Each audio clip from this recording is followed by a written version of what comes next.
ये poultry farming सबसे बेकार इंडस्ट्री है। अच्छा। किसी दुश्मन को सजेस्ट कर दो फार्मिंग इंडस्ट्री में आ जाए। इन सब मिला के आपका रेवेन्यू क्या रहता है? मैं प्रॉफिट नहीं जानना चाहूंगा, सर रेवेन्यू बता दीजिए। हो सकता है ये गांव में मतलब आने वाले 1 साल में गांव का सबसे अमीर आदमी यही होगा। अच्छा, पहले लोगों ने घोषित कर दिया है। आप अगर उसका प्रेशर कम कर सकते तो हो, पैसा बनेगा। उसको अच्छी क्वालिटी दे सकते हो, भाई पैसे बनते हैं। दोस्तों, आज हमारे साथ हैं हुसैन अली खान सर। बहुत अच्छा लगा आपसे मिलके और तकरीबन वीडियो से हमने तकरीबन 1 घंटा पहले खूब बात करी है। और मैं बस ऐसे करके सुन रहा था सर की बातें कि यार यूट्यूब चैनल पे सिर्फ 1,23,000 सब्सक्राइबर है, 33,000 सब्सक्राइबर्स हैं। और हर वीडियोस पे सर मेरे ख्याल से मंथ की 2-3 लाइव करते हैं और 4 लाइव करते हैं। सॉरी, गलती हो गई मुझसे, है ना सर। 4 लाइव करते हैं और उस पे 1,000-1,500 व्यूज हैं, लेकिन उसका जो रिजल्ट है वो बहुत ही आउटकम है। तो सर सबसे पहले मैं जानना चाहता हूँ कि थोड़ा सा आपका बैकग्राउंड, कि जब आपने ये चैनल बनाया तो इसके पीछे क्या मतलब, ऐसे तो बहुत सारे लोग हैं जो चैनल बनाते हैं कि भाई कैसे ये पोल्ट्री फार्मिंग जो है वो सब करनी है, बट क्या आपका क्या एक बैक स्टोरी है? देखो, जब मैं इसकी पोल्ट्री के बारे में पढ़ाई कर रहा था ना, तो जब पोल्ट्री के बारे में पढ़ाई कर रहा था तो उसमें देखा कि मैं ऐसे स्क्रॉल करता रहता था अपनी इंडस्ट्री के बारे में कि मेरी इंडस्ट्री में क्या तो देखने को मिलता था सब के सब उल्टी सीधी नॉलेज चला रहे हैं, क्योंकि मैं तो पढ़ाई कर रहा था, मुझे तो सारा कुछ मालूम था। यूट्यूब पे कुछ भी बकते रहते थे, तो उसमें मुझे लगा कि मुझे खुद का एक चैनल बनाना चाहिए और जो सच्चाई है ना वो थोड़ा बताना चाहिए, नहीं जो उल्टी सीधी बातें सब लोग पोल्ट्री के बारे में कुछ जानते नहीं आके बक के चले जाते हैं उल्टी सीधी बातें। तो मुझे लगा कि भाई जो सच्चाई है वो थोड़ा सा बताना चाहिए लोगों को। तो सच्चाई जो आपने बताई उसके पीछे आपने एक स्टडी भी करी। हाँ, कितने टाइम की स्टडी रही सर इसके पीछे? ये देखो, इसके लिए तो बहुत ही ये मतलब इमोशनल स्टोरी हो जाएगी, लेकिन शॉर्ट में ये 1 ईयर की थी। 1 ईयर आपने इसके ऊपर स्टडी करी पूरी? 1 ईयर स्टडी। मैं कुछ ना सवाल है मेरे मन के अंदर कि इसमें ना ये बिजनेस कैसे बनाया जाए ऐसी चीजों में, क्योंकि इस पे व्यूज बहुत कम है। आप देखिए तो 1,500 2,000 व्यूज हैं।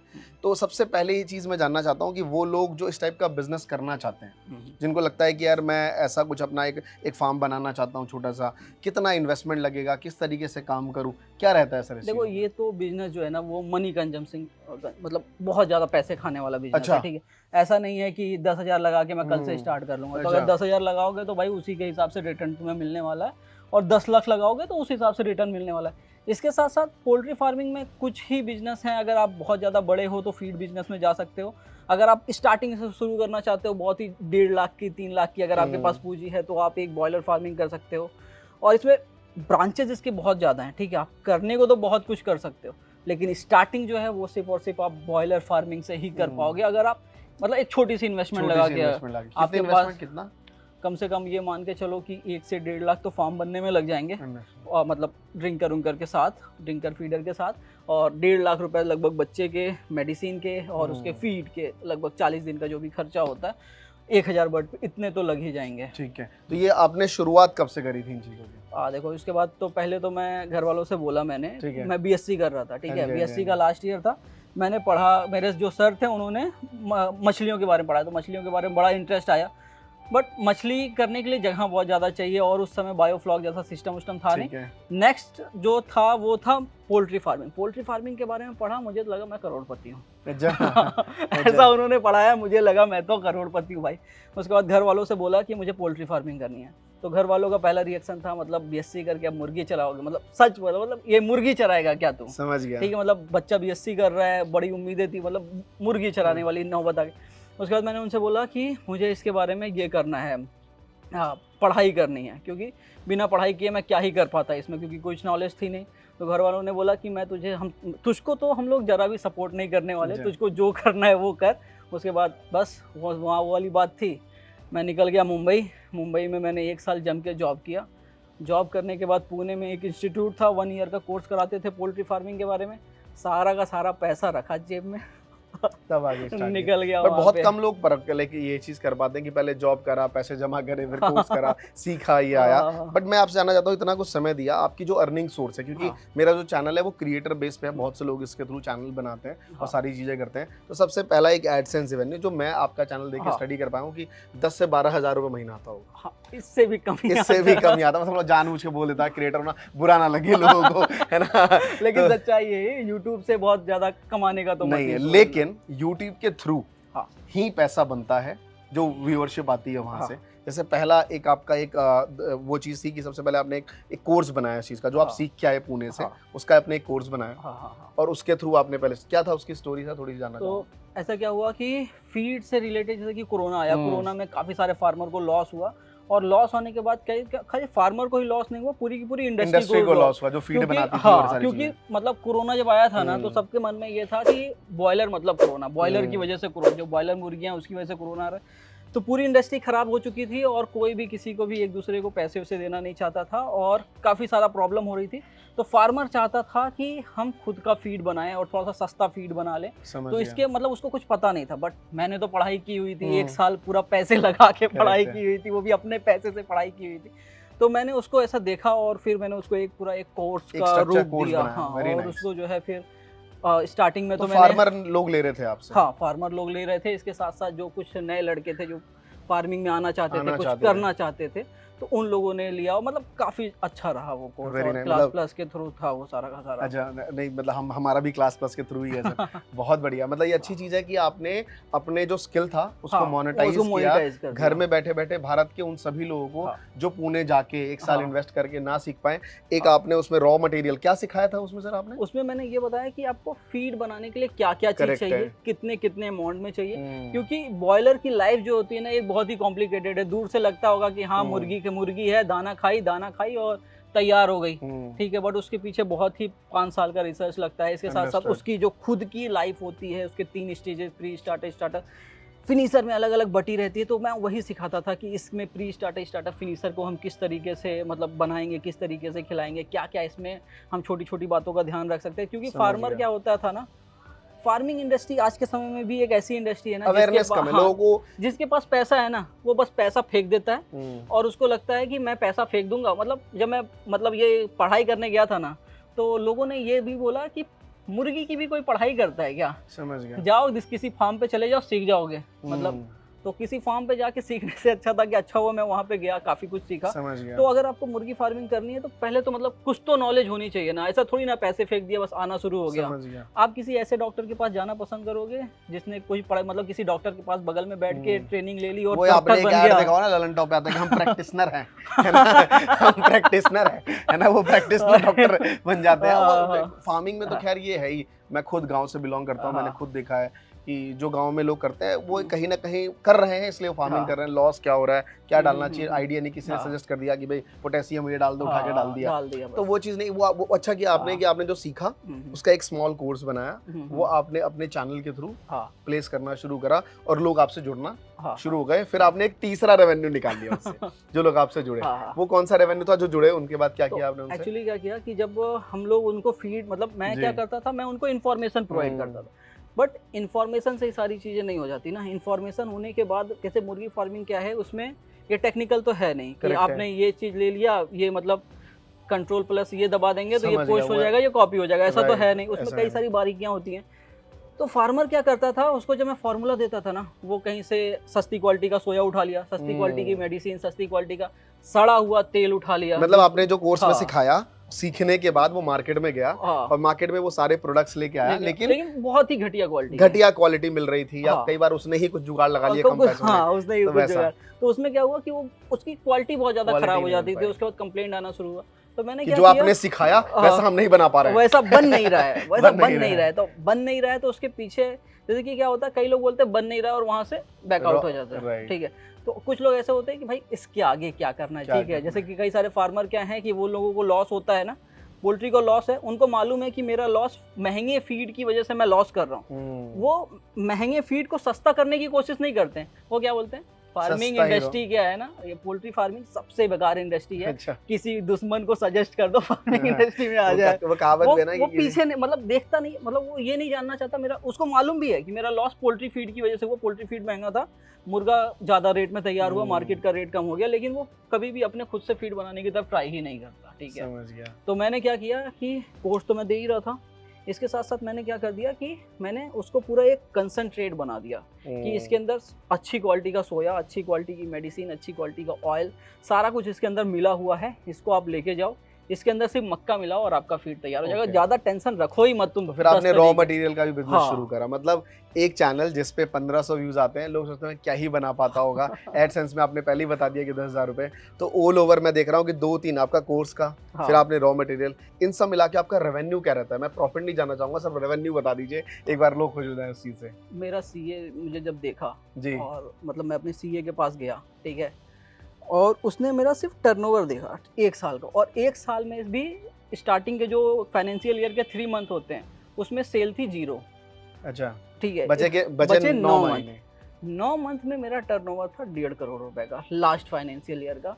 और इस बार जो अभी ये महीने जा रहे हैं, अभी मैं 50 क्रॉस कर चुका हूँ, और इस बार मुझे लगता है ऑडिट करवाना पड़ेगा। 50 करोड़? 50 लाख। 50 लाख। लास्ट ईयर का मेरा टर्नओवर था 1.5 करोड़ का। इस मतलब जो भी ये फाइनेंशियल ईयर स्टार्ट हुआ है, इसमें मैं 50 क्रॉस कर चुका हूँ, और मुझे वो रोज मुझे मतलब ऐसा देखता है कि मैं उसका क्या कर दिया हूँ। वो ये देखता है कि यार मैंने इतनी पढ़ाई करी सीए की, है ना, और ये गांव में रह के फार्मिंग, है ना, जो पोएट्री वाली चीज है, उन सब चीजों में कैसे कंफ्यूज ये हो जाता है ना। मैं तो फार्म गांव में, एक छोटे से गांव में रहता, मतलब मैं गोरखपुर का एक छोटा सा गांव है भाई सैयाम, शहर है खलीलाबाद। आज के समय में मैं 16 स्टेट में हम लोग अपना माल सेल कर रहे हैं। मुझे लगता है जब तक आपने स्केड्यूल करके रखा है कब कब वीडियो आनी है, आपने पहले ही से 4-5 डेट तो आपने फिक्स करके रखी है। जब तक ये वीडियो यूट्यूब पे आएगी, ठीक है, हो सकता है मैं 18 या 20 स्टेट पे पहुंच चुका होऊंगा, और मुझे अभी और भी बहुत कुछ कवर करना है। मतलब मैं इसके साथ साथ नेपाल ऑफिशियली नहीं गया है ठीक है, तो नेपाल और एक गल्फ कंट्री पे भी मैं ट्राई कर रहा हूँ, हो सकता है वो भी हो जाए। आपके चैनल पे ऑल ओवर मंथली व्यूज आते होंगे मेरे ख्याल से 2 लाख? 2 लाख से भी कम, 1 लाख आ रहे हैं। 1 लाख के करीब। मतलब सुन के बहुत वो अच्छा लग रहा है अंदर से कि सिर्फ 1 लाख व्यूअरशिप पे अगर इतना बड़ा टर्नओवर है, तो आप सोचिए कि एक कहीं ना कहीं यूट्यूब एक मार्केटिंग प्लेटफॉर्म है। मुझे एक चीज जमी आपकी बात अच्छी लगी कि आपने जो यूट्यूब के अनस्ट्रक्चर्ड ऑडियंस थी उसको आपने एप्लीकेशन के थ्रू क्या किया, स्ट्रक्चर में लेके आ गए, फिर वो लोग आपसे जुड़ गए, 2 वे कम्युनिकेशन शुरू हो गया। उसके बाद आपने उनके साथ क्या किया, एक रॉ मटेरियल वाला बिजनेस शुरू करा। उनको क्या होता है ना कि फार्मिंग, मतलब आपको क्या होता है ना, आप टेक्निकल इंडस्ट्री में हो, किसी भी इंडस्ट्री में हो, आपको अपने जिसको भी आप, जो भी आपका टारगेट ऑडियंस है, उसके ऊपर से आपको प्रेशर कम करना है। ठीक है, आप कुछ भी कर रहे हो ना, आप अगर उसका प्रेशर कम कर सकते हो, पैसा बनेगा, उसको अच्छी क्वालिटी दे सकते हो, भाई पैसे बनते हैं। वेरी नाइस, बहुत बढ़िया। मतलब मैं तो हैरान सीरियसली, जब मैंने आपका चैनल देखा तो स्टडी कर रहा था, तो मुझे पता था कि बैक हैंड द बिजनेस है, सारी चीजें होंगी, लेकिन जब मैं 1 घंटे आपको सुन रहा था, खैर ये 10-15-20 मिनट की वीडियो में आप ज्यादा नहीं सीख पाएंगे। सर का चैनल है, अगर कोई फार्मिंग रिलेटेड, वो भी फार्मिंग में भी ये बहुत डॉटेड निश है, ओनली बॉयलर है ना। सोचिए कि ये बहुत एक छोटा सा निश है, इसमें इतना बड़ा बिजनेस बन सकता है। तो आज गांव में जितने भी लोग रहते हैं और वो क्यों हताश होते हैं, यूट्यूब इतना बड़ा प्लेटफॉर्म है, उसके थ्रू काम करना चाहिए। और अगर सीए गांव में रह के, है ना, सोचिए कि सीए जब आता होगा, गांव वाले तो करीब सालों तक ये सोचते हैं कि 2 नंबर का धंधा करता है ये, है ना, इसका कुछ गड़बड़ चल रहा है। लेकिन जब आपसे लोग सेल्फी लेने आए होंगे, कई बार कुछ लोग मिले होंगे कि सर एक सेल्फी, ये कुछ फैन मूवमेंट आप शेयर करिए सर। आते हैं, काफी दूर दूर से भी लोग आते हैं, तब गांव वाले माथे में चक्कर आ गया होगा यार, मतलब ये उनका कहना है कि मतलब हो सकता है ये गांव में, मतलब आने वाले 1 साल में गांव का सबसे अमीर आदमी यही होगा। अच्छा, पहले लोगों ने घोषित कर दिया है पहले ही से घोषित करके रख दिया है कि भाई ये तो आने वाला गांव का, क्योंकि कोई भी आता है, ठीक है, वो गांव में क्या होता है, एक सिलेक्टेड जगह होती है, समझ गया, वहाँ लोग बैठे रहते हैं, वहां से ही पूरे गांव की खबर फैलती है, और जो भी आता है पहले वहीं लैंड करता है कि भाई यहाँ पे जाना है मुझे। तो वो पूछता होगा भाई कितने का माल लेने आए इस बार। अभी कोई कर्नाटक से आ रहा है, कर्नाटक से तू यहाँ पे क्यों आया है भाई, मैं उसके पास जाना है। जम्मू से आ रहा है, वहाँ पे जाना है। उसके बाद कोई असम से आ रहा है, वहाँ पे जाना है। मतलब उसको लगता है यार इतना तो मैंने कभी नहीं देखा जितना इसने गांव में रह के दिखा दिया। तो सर कुछ सवाल है मेरे आपसे, जो बहुत सारी मिथ है मार्केट में, खैर मेरे दिमाग में ही है, तो मुझे लगता है सबके दिमाग में होगा कि यार मशीन से ना मुर्गी के बच्चे बनते हैं, और मैंने देखा है कि मशीन दब रही है और मुर्गी के बच्चे निकल रहे हैं, और तो बहुत पैसा है जितना आप बता रहे हो, फिर तो दिमाग वाले और पैसा बना ले। देखो इसमें क्या होता है, इसमें एक पूरा का पूरा सेटअप होता है। लोगों को लगता है कि हम शाम में गए, भूख लगी थी, शाम में आज नॉनवेज खाने का मन किया, गए 1 किलो मुर्गी ले लिए, ठीक है, 1 किलो बॉयलर खरीद के लागे। बट उस 1 किलो बॉयलर को आने में, बॉयलर मतलब मुर्गी जो है, हाँ, अच्छा मुर्गी बोलते हैं जी, बॉयलर जो मार्केट से खरीदते हैं वही मुर्गी, उसको जब आप लेने जा रहे हो तो आपको सिर्फ 1 किलो मिल रहा है, लेकिन उसको आने के लिए, मार्केट में आने के लिए, पहले उसको प्योर लाइन होती है, ग्रेट ग्रैंड पेरेंट होते हैं, उसके बाद जाके वो कहीं 4 साल 5 साल तो आप मान के चलो, एक मुर्गी को मार्केट में बिकने के लिए 5 साल का टाइम लगता है। इसके साथ साथ सेकंड ये आता है ना, ढेर सारे अंडे निकल रहे होते हैं, ढेर सारे बच्चे निकल रहे होते हैं, तो लोगों को लगता है कि ये बच्चे जो है ना मशीन से पैदा होते हैं। तो वो सारा का सारा फर्टाइल जो है वो पेरेंट लेवल पे ही होता है, मेल फीमेल की मीटिंग से ही वो सारे के सारे अंडे तो मेल फीमेल की मीटिंग से ही बनेंगे। इसके बाद साथ क्या होता है कि अब कई सारे अंडे हैं, तो कई सारे अंडों के लिए कई सारी क्या मुर्गी फीमेल तो आएंगी नहीं जिनके साथ आप उनको बैठाओगे एक अंडे पे 8 अंडे जो गरम करके बच्चा हाँ, निकलता है। तो उसके लिए एक हैचरी सेटअप होता है और उससे जो है फिर ये सारे के सारे बच्चे डेवलप होते हैं। अच्छा, मतलब वो एक मशीन नहीं हाँ, है जिससे बच्चे बन रहे हैं, उससे बच्चे वो गरम किए जाते हैं वैसे उसको क्या होता है कि मुर्गी जब एक बार सेती है ना, तो वो कई बार क्या होता है इन्वायरमेंट कम ज्यादा गर्म ठंडा हो सकता है, तो वो जब हैचरी में पड़ते हैं ना, perfect environment, perfect humidity, perfect temperature के, तो एक अच्छा ज्यादा बच्चे की अवेलेबिलिटी हो पाती है। दूसरा सवाल सर मेरा एक और है कि यूजुअली हम लोग कहते हैं कि यार जो देसी अंडा होता है वो बहुत बढ़िया होता है, वो महंगा भी मिलता है, आई डोंट नो 15-16 रुपए का मिलता है मेरे ख्याल से, और जो नॉर्मल अंडे व्हाइट वाले वो उतने प्रोटीन और वो सब नहीं रहता उसमें। क्या ये इस पे भी जानना चाहूंगा इतना कुछ? देखो, ये वाली सबसे बड़ी भ्रांति है और सबसे बड़ा मिथ है, और अच्छा खासा पैसा भी बनते हैं भाई देसी वालों के। इसमें होता क्या है कि जो आपका देसी बर्ड्स है ना, वो देसी बर्ड क्या होता है, वो खाता क्या, पहले तो ये देखो देसी बर्ड खाता क्या, दिन भर गांव में घूमेगा, आपका जो रात का सड़ा हुआ खाना है ना वो आप उसको जाके देते हो, गांव में घूमता है, गोबर ओबर सब वो सब खाता है, गंदे नाली का पानी पीता है, और फिर वो सब खाने के बाद वो मस्त रात में एक अंडा देता है। आप बोलते हो ये अंडा बहुत ही अच्छा है, ठीक है। और जो ये होता है लेयर फार्मिंग होती है, उस लेयर फार्मिंग में उसे अच्छी क्वालिटी का फीड खिलाया जाता है, सबसे बेस्ट उसकी एज के अकॉर्डिंग, उसके बॉडी वेट के अकॉर्डिंग उसे फीड दिया जाता है। इसके साथ साथ उसे सबसे मतलब जो हम लोग पानी पीते हैं ना, उस लेवल का पानी दिया जाता है, यहाँ तक कि फिल्टर पानी दिया जाता है। उसके बाद जो है वो अंडा बनता है। तो जो इतनी मेहनत के बाद जो अंडा निकल रहा है ना, तो वो ज़्यादा उसके अंदर न्यूट्रिशनल वैल्यू जो मार्केट में जो टेबल एग होते हैं उसके अंदर अगर आप कंपेयर करेंगे तो उसके अंदर न्यूट्रिशनल वैल्यू ज़्यादा निकलेगी, जबकि एक देसी बर्ड की अपेक्षा। अब ये आता है कि महंगा क्यों है यार, अगर इतना सब कुछ है तो ये महंगा क्यों? अब आप एक फार्म है 5000 अंडे एक बार में आ गए, आप 5000 अंडे लेने जाओगे तो मेरे पूरे गोरखपुर सिटी में जो है ना आपको देसी बर्ड के देसी अंडे 5000 नहीं मिलने वाले। इसके साथ साथ दिल्ली जैसे शहर में आने के साथ साथ ट्रांसपोर्टेशन कॉस्ट और जुड़ गया और महंगा हो गया, तो इस वजह से होती है। और अवेलेबिलिटी भी काफ़ी कम है, तो इसकी वजह से रेट थोड़ा सा अच्छा मिल जाता है। तो हम ये समझ गए कि हम व्हाइट एग्स ही व्हाइट एग खा सकते हैं, वो बेस्ट क्वालिटी का रहेगा। तो पिताजी का क्या रिएक्शन है जिन्होंने मना कर दिया था कि मैं इस काम में सहयोग नहीं करूंगा उनका? डैडी का अभी तो काफ़ी सही है। अभी तो मतलब पहले तो कुछ बोलते भी थे कि इतना महंगा जूता खरीद रहा है, ये कर रहा है, वो कर रहा है, बाल यहाँ पे क्यों कटवाता है, एक महीने में क्यों एक बार बाल कटवाता है, 2 महीने में एक बार। अच्छा। अभी वो कुछ नहीं बोलते, अभी ठीक है। अभी डैडी कुछ मतलब एक गांव में रहने वाला लड़का जो आज चाहे वो अपने पैसे से महंगे जूते खरीदे, अच्छे सलून में जाके बाल कटवा सकता है। मुझे इस बात की बहुत खुशी है सर कि कहीं ना कहीं यूट्यूब ने हमारी जिंदगी बदली। मतलब यूट्यूब ने ज़िंदगी बदली, और यूट्यूब के थ्रू जो चीज़ें आई, चाहे वो आपका एप्लीकेशन हो, उसके थ्रू उसके बाद आप अपने ऑडियंस से रॉ मटेरियल बिजनेस कर पाए, आगे चल के आप बहुत कुछ करेंगे। मुझे पता है ये इंडस्ट्री इतनी बढ़िया, क्योंकि रेकरिंग बिजनेस है।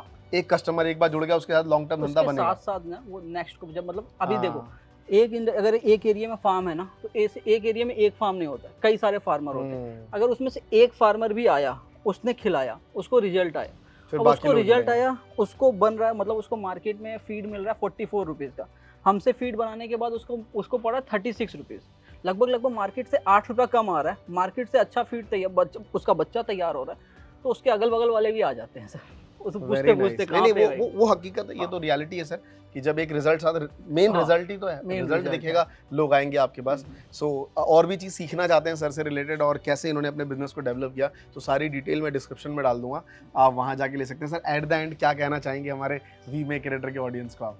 देखो यार, अगर तुमको लगता है कि YouTube बहुत ज़्यादा पैसा कमा के दे देगा, तो या फिर बहुत बड़े वो वाला बन जाओ इन्फ्लुएंसर तो ही दे सकता है। बाकी YouTube के द्वारा एक पूरा का पूरा जो है ना सिस्टम डेवलप करो, ठीक है। और सबसे बड़ी चीज़ है ना, ये फर्जी जो ये सब होता है ना कि ये पैसे ले लो, 5000 रुपये ले लो, मेरा ऐड कर दो, तब तक उसका ऐड मत करो जब तक तुम उस प्रोडक्ट से खुद सेटिस्फाइड हो।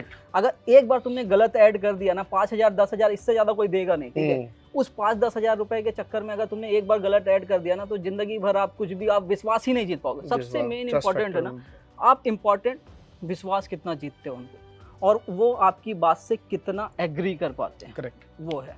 और पैसे जो है YouTube तो नहीं देने वाला आपको, कुछ ना कुछ तो। मतलब YouTube उतना, मैं जितने भी इन्फ्लुएंसर्स देखिए हर एक का एक लेवल है, हाँ। मतलब यूट्यूब उतने पैसे नहीं दे पाएगा जितना आप यूट्यूब के थ्रू अलग चीजों में बना सकते हो, हाँ। चाहे वो कोर्सेज हो, अपना कोई प्रोडक्ट हो, हाँ। राइट सर, तो अलग चीजों में बना सकते आज हो। के समय में मेरा लगभग 20 से 25 लाख रुपए का टर्नओवर है।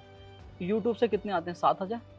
मतलब परसेंटेज में मैं सोच रहा हूँ तो मेरे ख्याल से 0.3% का हाँ, या इसी को- 0.1% बन रहा है। हाँ, मतलब हाँ। सॉरी सर, यूट्यूब की बुराई ज्यादा हो गई। यूट्यूब की बुराई नहीं है, मतलब रियलिटी यही है कि यूट्यूब से मतलब Correct है। कई सारे लोग क्या करते हैं, ये वाला सब्सक्राइब मतलब ये वाला यूट्यूबर है, आपको देख लेंगे, इतने इतने इनके इतने ये पैसे आ हैं, रहे हैं। ये मतलब जाके वो पता नहीं कौन सी वेबसाइट से निकालते होंगे। नहीं नहीं सही। और मैंने सर ये सब बातें जानबूझ के बोलता रहता हूँ बीच हाँ। में कि यूट्यूब की बुराई करती है कि ऑडियंस ना फिल्टर हो जाती है। हाँ, हाँ। जो मैच्योर है वो इसे फन में लेता है, हाँ, हाँ। जो बेवकूफ है वो अलग लेवल पे ले आता है, तो हाँ। बेवकूफ हम साइड कर देते हैं। हाँ, हाँ। हम अच्छे लोगों को रखते हैं, खासकर वीपी क्रिएटर चैनल में बहुत अच्छी जी, ऑडियंस जी। है जो सीखना आती है। तो सर का भी डिटेल हम डिस्क्रिप्शन में दे दिया है। हाँ। And thank you so much sir कि आप इतना समय निकाल जी, के आप इतनी दूर से हमसे मिलने आए और अपनी जो सक्सेस स्टोरी थी आपने शेयर जी, करी, जी। इसके लिए बहुत बहुत thank you so much sir. Welcome.